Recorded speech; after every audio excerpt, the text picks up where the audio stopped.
Smarties, today we are beginning a 3-part episode triad, if you will, where we answer a new round of frequently asked questions. In this episode, we are specifically tackling digital age questions regarding screen time, productive use of technology, and parent technological savvy, or lack thereof. In the next 2 weeks, we're going to tackle other frequently asked questions. Next week, frequently asked parenting questions. And the following week, in episode 306, we'll tackle school-related questions. If you are interested in working with us, our practices are both accepting new clients. We're always accepting new clients, so go ahead and sign up for a phone call. Steps practice is all the things in Redondo Beach and Manhattan Beach, California. Her practice is myedtherapist.com. My practice specializes in learners who are struggling with executive functioning skills challenges in Beverly Hills, California, and everywhere. Steph's practice is everywhere as well. So you can sign up for a phone call if your learner is 5th grade through adulthood at www.kappedtherapy.com. That's KAPP edtherapy.com. Let's dig in. You want to learn faster, but sometimes working harder is just not the answer. You have to learn smarter. The Educational Therapy Podcast. Hi, Smarties. Welcome to episode 304 of Learn Smarter, the Educational Therapy Podcast. I'm Stephanie Pitts. I'm Rachel Kapp. And today we start your triad. Steph, we haven't done frequently asked questions since episode 6, episode 7. I don't even know. But we'll link that OG FAQ episode in the show notes to this episode. But that one tackles what's a typical session like? Oh, yes, I remember that one. Those types of questions. And if you sign up for a phone call at either one of our practices, you'll get our FAQs also. Sign up for a phone call. And, the other thing I wanted to mention and I failed to mention is both our practices are hiring. So if you are interested in working with us, I am going to explore something that I haven't told you yet, but Kapp Ed Therapy is open to hiring from out of state. So if you have been interested in working with us, go to our websites. We each have a careers hiring section. Ignore the fact that I say that you need to be local to us. And we're going to experiment with this. This is something I'm exploring in 2024. Very cool. So why are we doing this next round of FAQs? Well, I think mostly because these are the things that we're getting asked frequently. Hence the FAQs. Yep, and our team is as well. When this sort of episode started coming about, the questions started just flowing out of us. Mm-hmm.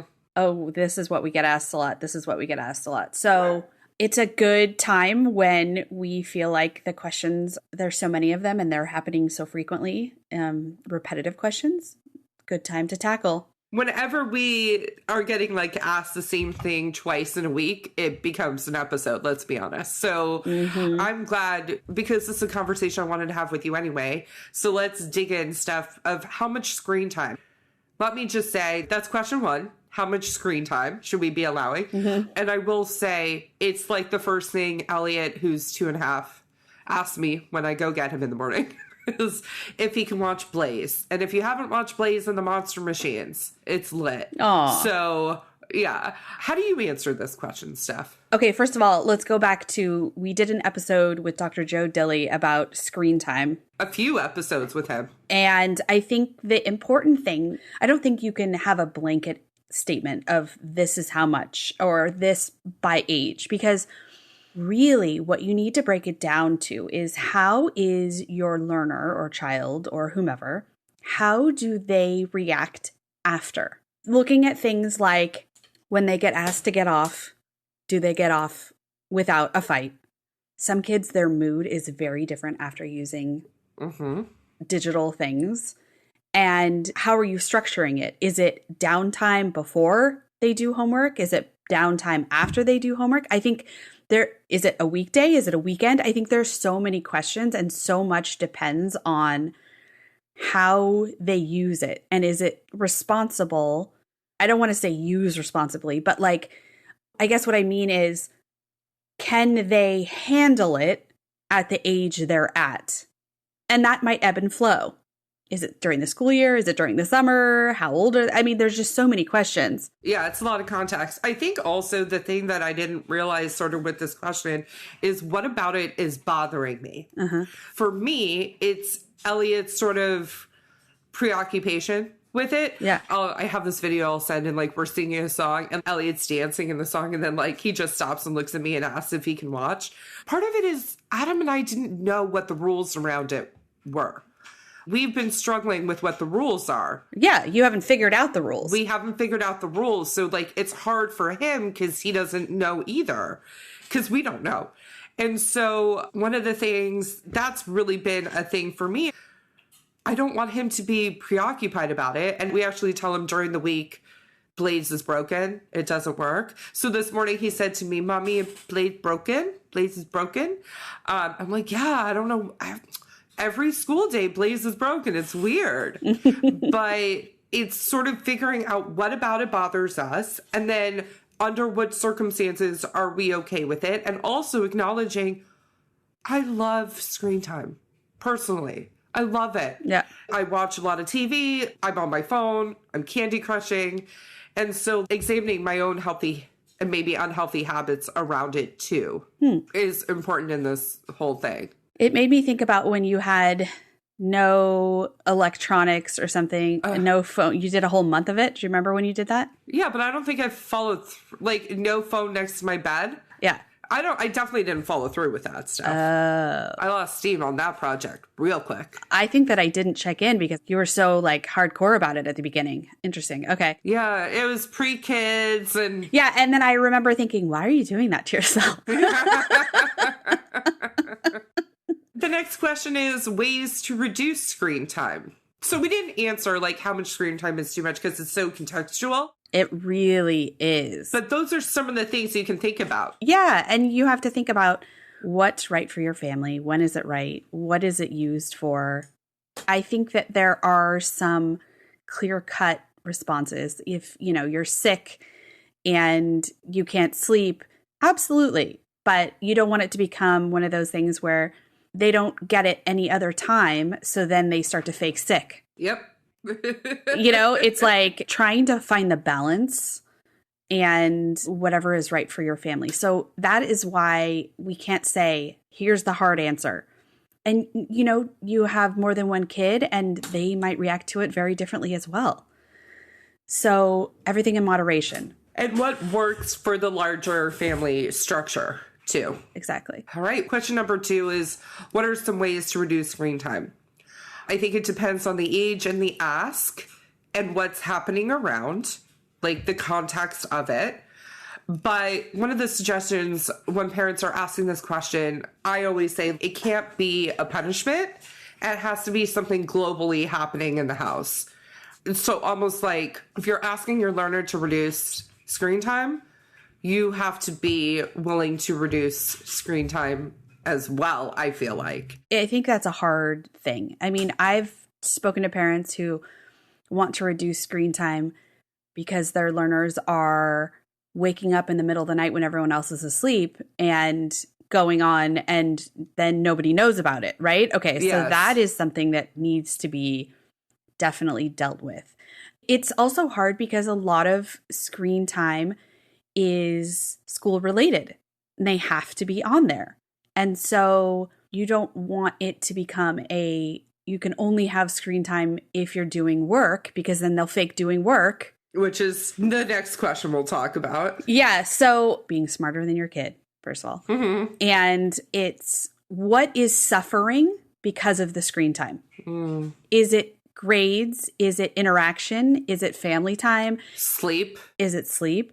Or sometimes I've spoken to parents, it just bothers them. Yeah. Unfortunately, this is the age of them on their phones, and, you know, that's what their friends are doing. And so I've spoken to parents who don't want to get their kids a cell phone because then they're afraid that that's all they're going to be on.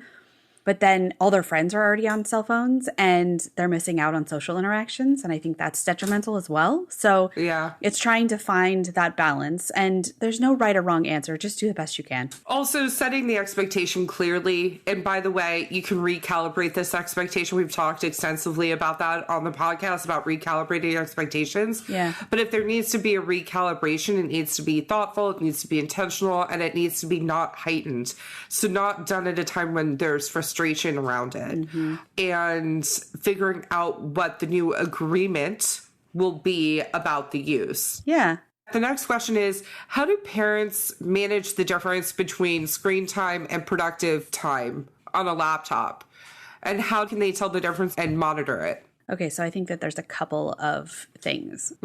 Is it a school laptop or is it a personal laptop? Okay. Because a school laptop has a lot of blocks on it. They can't do a lot of things. So it's not like they can get into as much. Yes, there are hacks around a lot of it, but depends on how savvy your kid is. And you should know how savvy your kid is. So there's that. The other thing is, where are they doing it with the laptop? Are they in their room?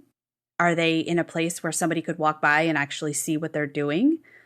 With some kids, if they can't keep themselves on productive time when they need to, you know, there's always doing things like the Pomodoro method where you have to work for so many minutes and then you have time off. But some kids, that's even too hard. It's a hard transition in and out. It can be for a lot of kids. So a family computer with a large screen in a public area can be used. Yep. And so that way you can always glance and see what's happening. And if your kid is the type that automatically rushes and does something and changes something, they're hiding something. So there shouldn't be any secrets. It should be clear that they should have the downtime that they need. It's just an appropriate amount for their age and personality and abilities. But you can't have one size fits all of no screen time and then they have to be on it for school. Exactly. They're going to find ways to not get stuff done. Listen, I've had kids who literally pretend to be on a document, typing gibberish, just pressing copy paste, and actually doing other stuff. So it's really figuring out what works for your family. And also, I would just want to put out there that if you try something and it doesn't work, you can always pivot, right? Sometimes you're going to try something and it works, and sometimes it doesn't, and then you have to change it. And that's okay. That's expected. Yeah. Okay, Rach. So the fourth question. Parents not having Chromebook access or access in general and are concerned with their learners' usage. So my question to this is, why is there no access? 100%. Because if the device is in your house, you have access. And being unfamiliar with something is a better question in this case, because parents not having Chromebook access, you do. You just don't know how to use it comfortably yet. Or you haven't gotten whatever passwords, and that should be a non-negotiable. Yeah. And you should. So the unfamiliarity with the way that learners are doing things now, we talk extensively about this in our online portal episodes, the challenges of an online portal and the online portal audit episodes. Those are already linked in the show notes. And there are challenges. There's realistic challenges about how to use those tools as a tool and not as a plan, as a tool for good and not as a tool for evil, which is not having a plan. Using the online portal as a plan is the same thing as not having a plan. That is when you want to invite your learner. And it depends on the age. If you're working with one of our practices, sometimes we don't want you in the online portal. So it just sort of depends. And the online portal, what we're talking about are Blackboard and Schoology and what are other people using now? Google Classroom. Aries, the online access point for school that learners are using. And you want to invite your learner to give you a little tour of it, walk you through it. Again, also at a time when it's not heightened. You can also spend a little bit of time exploring it on your own and just kind of clicking around and, learning it the way that we as educational therapists have to learn all the different portals. Is like, what is the functionality? What is the good use? And how can I help sort of monitor and understand what my learner is experiencing on a day-to-day basis, but sort of that online portal confusion, and that's how I'm taking this question, is a good example of like the confusion that learners are also having with using their devices. For sure. It's very time consuming in general too, to just go through everything. It just really is. Yeah. I recently did a talk. We were talking about the digital life of a learner, and they were like, well, shouldn't the school be giving some directionality about how this is used? And some schools are, and some schools are doing a better job than others. It just sort of depends. But these are the ongoing conversations that all schools, I believe, are having at this point about how we teach our learners effective use of it, but also how we teach administrators and teachers effective, thoughtful, intentional use of their digital access point. This episode is meant to have you reflect about what is going well and what needs adjustment. Sounds good. Next week, what are we talking about, Steph? Next week, we are talking about parenting questions. So we're going to talk about all the questions that we have been getting from parents and hopefully get some more clarity and answers. So we will see you then. Have a great week, Smarties. Have a great week.